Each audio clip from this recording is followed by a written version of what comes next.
Hello friends, यदि आप कोई ज़मीन खरीद रहे या बेच रहे हैं, कोई भी प्रॉपर्टी रजिस्ट्री या प्लॉट रजिस्ट्री या मान लीजिए हाउस रजिस्ट्री, तो यहाँ पे ध्यान दीजिए, बहुत ज़्यादा फ्रॉड हो रहे हैं।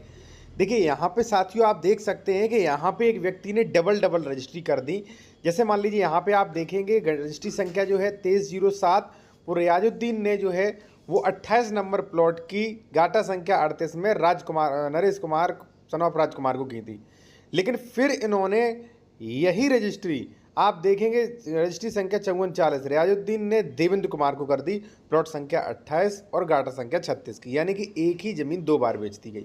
तो अब लास्ट वाले का जिसने भी रजिस्ट्री कराया उसका पूरा रजिस्ट्री का पैसा चला गया और ज़मीन भी चली गई, ठीक है, क्योंकि इसकी डबल रजिस्ट्री हो चुकी है।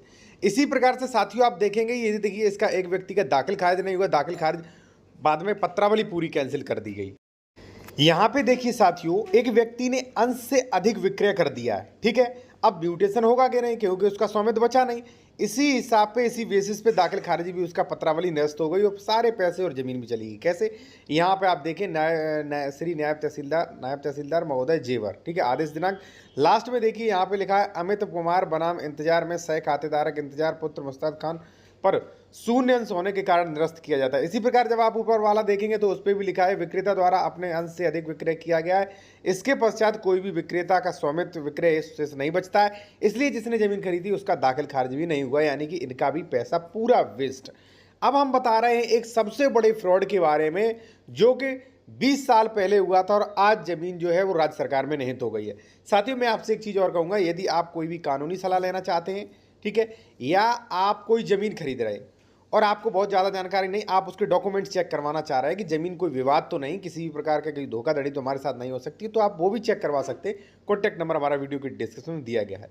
अब आते हैं साथियों अपने टॉपिक पर कि कौन सा वो बड़ा फ्रॉड है। यदि आप SC ST की ज़मीन खरीदते तो सावधान हो जाइए। देखिए आजकल प्रॉपर्टी डीलर क्या कर रहे हैं, प्रॉपर्टी डीलर सेक्शन 98 का परमिशन ले नहीं रहे हैं, या परमिशन किसी दूसरी ज़मीन का लिया, दूसरी ज़मीन बेच रहे हैं, कम का लिया ज़्यादा बेच रहे हैं, ऐसे पहली बात तो फ्रॉड कर रहे हैं।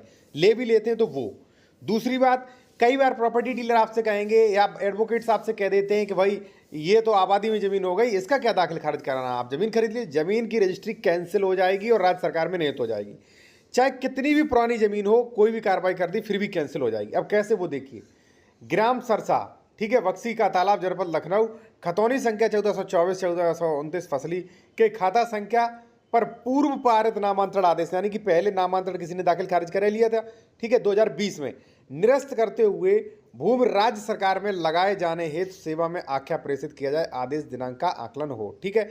यानी कि साथियों 1999 जमीन खरीदी थी, पूरा आदेश मैंने नहीं दिखाया क्योंकि वीडियो बहुत लंबा हो जाता। 1999 जमीन खरीदी थी, फिर 2013 में बेची, फिर 2013 से 2020 में बेची, फिर 20 से 24 में, और एंड में आके ये आदेश कर दिया गया कि ये जमीन जो है 2020 वाला नामांतरण आदेश निरस्त कर दिया जाए। अब एक जब नामांतरण आदेश निरस्त हो गया तो सारे के सारे वो नामांतरण आदेश निरस्त माने जाएंगे, यानी कि जमीन चली गई और पैसा भी चले गया। तो साथियों मैं आपसे कहूँगा कि आप ऐसी ज़मीन खरीदते ही क्यों हो, ठीक है। मैंने कई वीडियो में बताया क्या क्या चेक करें, सब कुछ मैंने आपको बताया। तो देखिए अगर आप कोई ज़मीन खरीद रहे हैं तो डॉक्यूमेंट्स भी चेक करवा सकते हैं, कानूनी सलाह भी ले सकते हैं। कॉन्टैक्ट नंबर वीडियो के डिस्क्रिप्शन में दिया गया है। और यदि मान लीजिए आप कोई प्रॉपर्टी डीलर है, या मान लीजिए आपका कोई प्लॉट है, आप उसे बेचना चाहते हैं, तो एडवर्टाइज भी करवा सकते हैं मेरे चैनल द्वारा या टेलीग्राम चैनल द्वारा। कॉन्टैक्ट नंबर वीडियो के डिस्क्रिप्शन में आपको मेंशन किया गया है।